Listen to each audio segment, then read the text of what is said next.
Hey everyone. Welcome to today's video.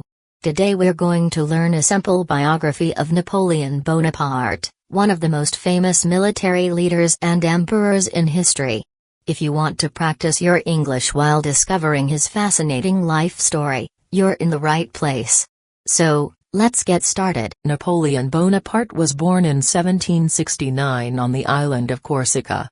His family was not rich, but they were respected. As a boy, Napoleon liked to read books about history and famous leaders.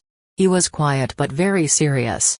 When he was 9 years old, he went to France to study at a military school. It was not easy. He spoke French with a strong accent, and other boys laughed at him.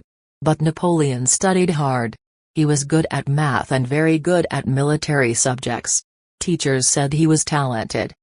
When he became an officer, he was very young. At first, many people did not believe in him.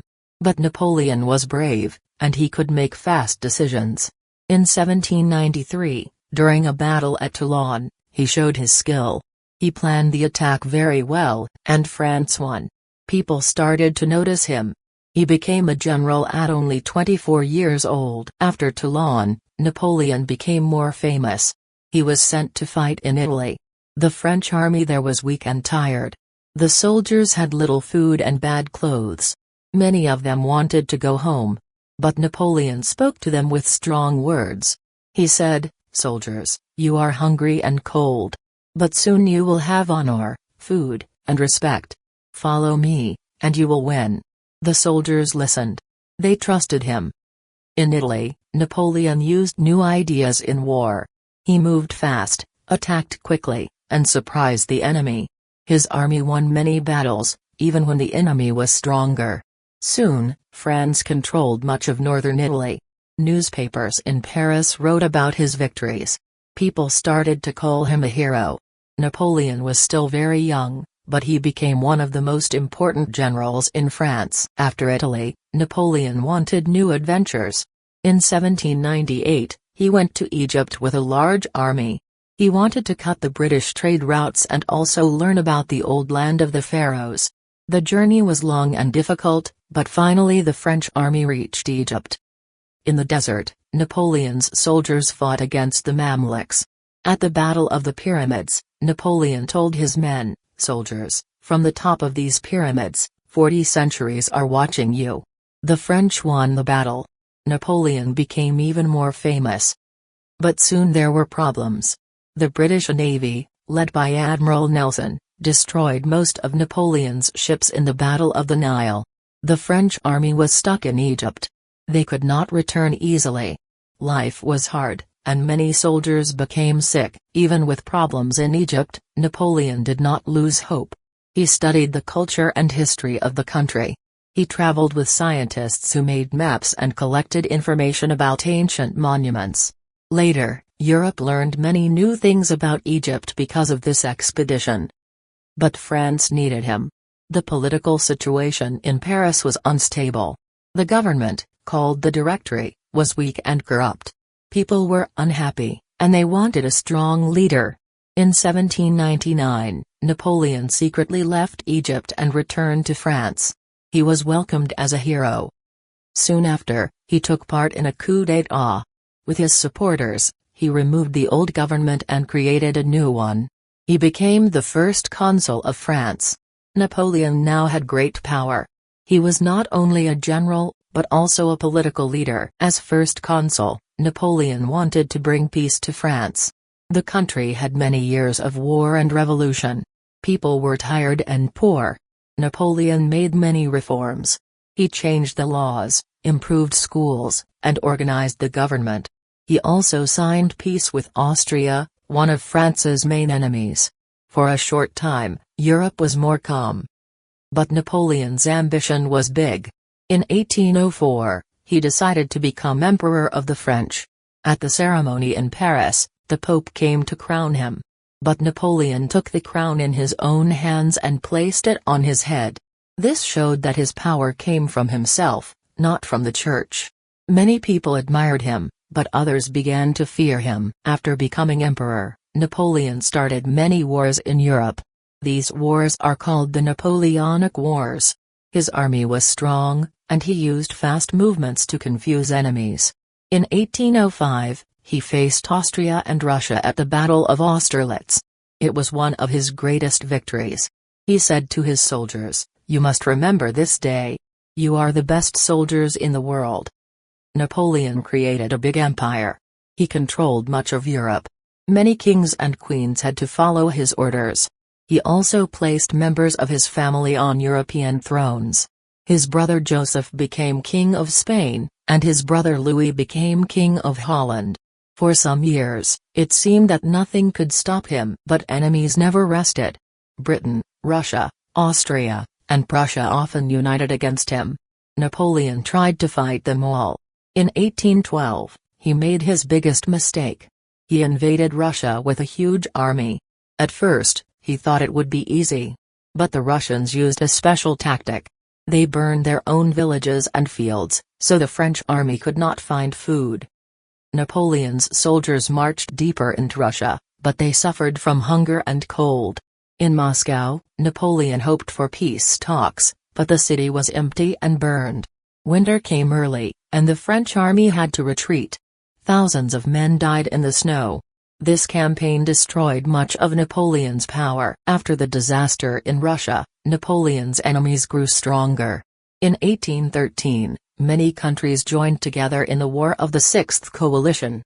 At Leipzig, also called the Battle of Nations, Napoleon faced armies from Russia, Austria, Prussia, and Sweden.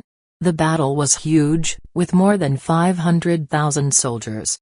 Napoleon fought bravely, but he lost. His army was weak after Russia, and the Allies were too many. In 1814, the Allies marched into France. They reached Paris. Napoleon wanted to fight until the end, but his generals and politicians asked him to stop. Finally, he gave up the throne. He was sent away to the island of Elba, near Italy. People thought his story was finished. But Napoleon was not ready to accept defeat. Life on Elba was strange for him. He had a small house, a few soldiers, and some ships. He tried to rule the island, making roads and schools. But he was restless. He missed France and power. He read newspapers and saw that many people in France were unhappy with the new king, Louis XVIII. Soldiers still loved Napoleon and remembered his victories. In February 1815, he escaped from Elba. He landed in southern France with a small group of men. As he walked toward Paris, soldiers sent to arrest him joined his side. People cheered for him. When he reached Paris, the king fled. Napoleon was emperor again. This time, he promised peace, but Europe prepared for war once more. His last chance came in June 1815 at the Battle of Waterloo in Belgium. Napoleon's army fought against the British under the Duke of Wellington and the Prussians under General Blücher. At first, Napoleon's men fought well. But heavy rain made the ground soft, and his attacks were slow. In the afternoon, the Prussians arrived to help the British. The French army could not resist both sides. In the evening, Napoleon's soldiers began to run. The battle was lost. It was the final defeat. Napoleon returned to Paris, but support was gone. He had no choice but to give up power again. This time, his enemies would not let him escape. After Waterloo, Napoleon wanted to escape to America. He thought he could live quietly there. But the British Navy watched every port. He could not leave France. Finally, he surrendered to the British. They decided to send him far away, to a place where he could never return to power. That place was the island of St. Helena in the South Atlantic Ocean. St. Helena was very small and very far from Europe. It was surrounded by the sea, with no chance to escape. The climate was humid and often windy. The British gave him a house called Longwood. It was cold and uncomfortable.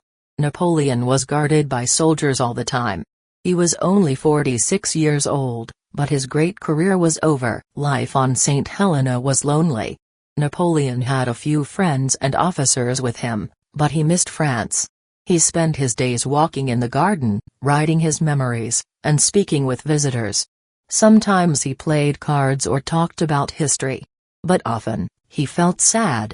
He remembered his victories, his soldiers, and his dreams. The British governor did not trust him. He controlled Napoleon's letters and limited his visitors. Napoleon's health became worse. He had stomach pain and felt weak. He often thought about his family, especially his son, the King of Rome, who lived far away in Austria. In 1821, Napoleon's sickness grew stronger. He knew he was dying. He spoke with his friends about France, his army, and the people he loved. His last words were about his son and about France, the army, and Josephine, his first wife. On May 5, 1821, Napoleon Bonaparte died on St. Helena. He was 51 years old. At first, he was buried on the island. But later, in 1840, his body was taken back to Paris. Today, his tomb is in Les Invalides, a great building where many soldiers are remembered. People from all over the world visit it. Napoleon's story is one of power, glory, mistakes, and loss. After his death, people in Europe had mixed feelings about Napoleon. Some saw him as a hero who gave France glory and new laws. Others saw him as a tyrant who caused too many wars and deaths. But nobody could ignore him. His name became a symbol of power, ambition, and energy. In France, many people respected him because he brought order after the chaos of the revolution. His laws, called the Napoleonic Code, stayed for many years and even influenced other countries. His military ideas were studied by generals around the world. Some leaders wanted to be like him, but few could reach his level of genius. Today, Napoleon is still remembered as one of history's most famous men. His life shows how one person can change the world, for good and for bad. He was a soldier, a leader, and an emperor. He had great victories, but also great defeats. He dreamed of an empire, but ended his life far away, alone on a small island. Still, his story continues to inspire books, movies, and discussions. Many tourists visit Paris to see his tomb and think about his extraordinary life. Napoleon Bonaparte started as a young boy from Corsica, and he became a man who shaped Europe. His career was short but full of drama. His legend will never be forgotten.